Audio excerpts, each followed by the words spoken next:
Question number 7.21. A solid cylinder rolls up an inclined plane of angle of inclination 30 degree. एक inclined plane है हमारे पास, इसका angle of inclination हमें given है। Angle of inclination 30 degree है। इस पर एक सिलेंडर रोल कर रहा है।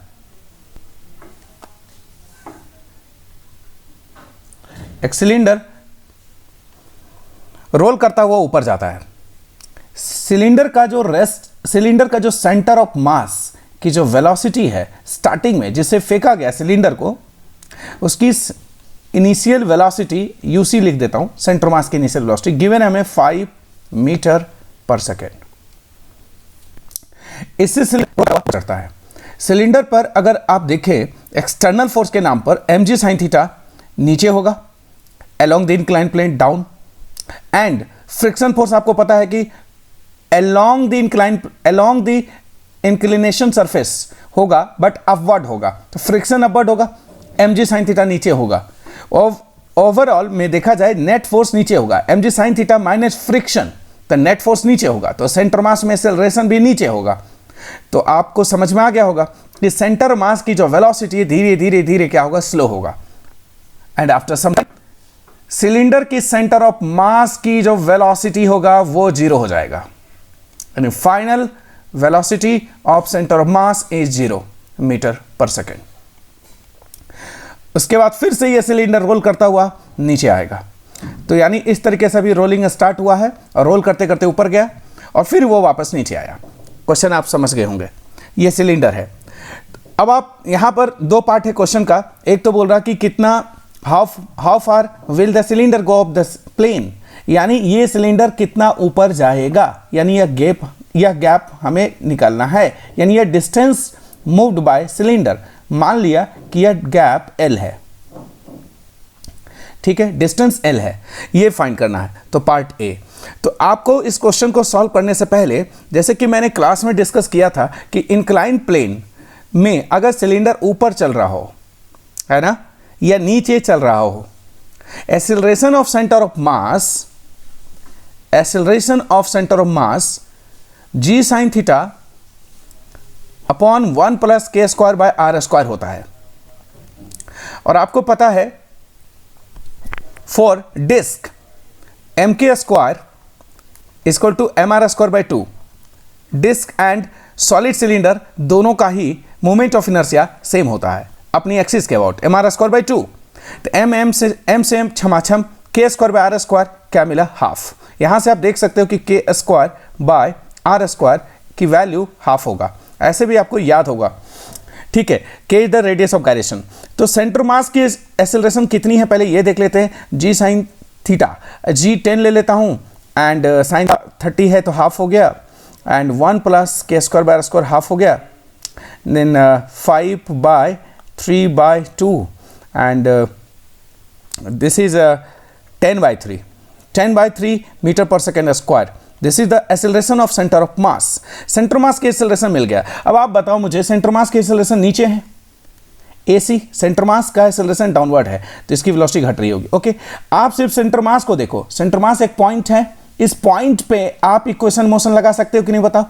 आपको डिस्टेंस पूछा है ना, सेंटर मास की फाइनल वेलोसिटी पता है, सेंटर मास की एक्सेलरेशन पता है। अच्छा, सेंटर मास की एक्सेलरेशन नेगेटिव होगा बिकॉज रिटार्ड कर रहा है, तो सेंटर मास को आप सिर्फ ध्यान में रखो, सेंटर मास पे आप इक्वेशन मोशन लगा लो।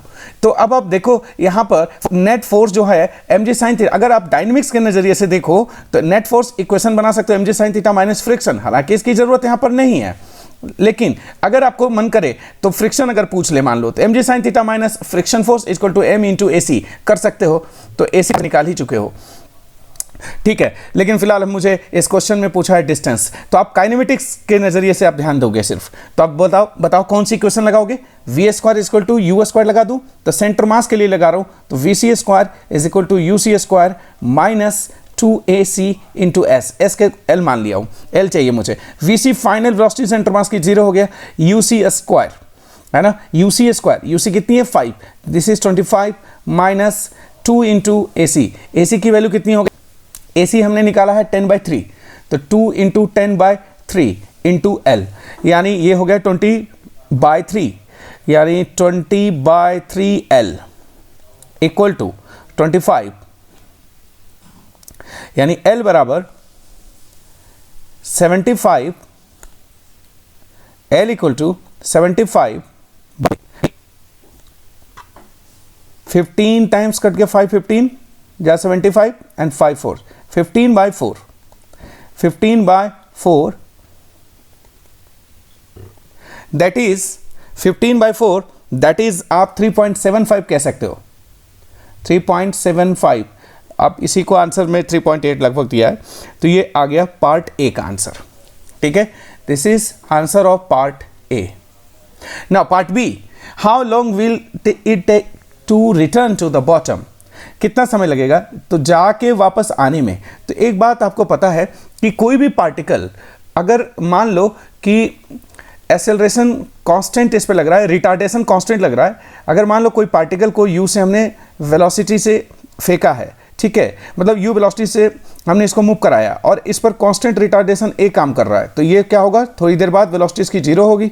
उसके बाद यही एक्सेलरेशन अगर कांस्टेंट लग रहा है रिटार्डेशन, तो यही एक्सेलरेशन फिर से इसको वापस ले आएगा। वही हाल सिलेंडर के केस में होगा, तो सिलेंडर फिर जाएगा, वेलोसिटी जीरो होगा, फिर वापस आ जाएगा। तो एक्सेलरेशन तो वही है। और आपको याद होगा काइनेमेटिक्स में बहुत अच्छे से कि जितना टाइम में वेलोसिटी खोता है उतनी देर में वापस वेलोसिटी गेन करता है, वापस फिर से एक ही अपनी ही जगह पे आ जाता है। तो इसका मतलब ये हुआ कि सेंटर ऑफ मास की जो सेंटर मास को, यानी इस सिलेंडर को टॉप पर जाने में एंड टॉप से बॉटम में आने में जो टाइम लगता है वो टाइम इक्वल होगा। तो मैं कह सकता हूं कि ये अपवर्ड जाने में टाइम निकाल लो और उसका ट्वाइस कर दो। तो ये आप एक काम करते हैं, अपवर्ड के लिए हम टाइम लगाते हैं। तो अपवर्ड फाइंड करने के लिए हम टाइम निकालते हैं, तो इसके लिए हम इक्वेशन ऑफ मोशन लगा लेते हैं। Part B, for part B क्या लगाओगे इक्वेशन? दो ऑप्शन है हमारे पास, एक तो s बराबर ut plus half D square लगा सकते हो और दूसरा v बराबर u प्लस at भी लगा सकते हो। तो मैं एक काम करता हूं कि vc is equal to v बराबर u plus at, vc is equal to uc plus act, that is minus act because retardation है अपवर्ड जाने में, ठीक है, and this is t, vc is 0, uc minus act and t will be uc by ac, UC by AC। UC कितनी है भाई साहब? 5। Okay, AC कितनी है बता? AC कितनी निकली थी? AC 10/3। ओके, 10/3 तो 10 नीचे ऊपर 3, 15/10 दैट इज 1.5। 1.5 सेकेंड, तो यानी ऊपर जाने में 1.5 सेकेंड, वापस आने में भी 1.5 सेकेंड। तो जाके वापस आने में टोटल टाइम कितना होगा? Total time equal to 2t यानी 3 second. Answer of this question. Thank you.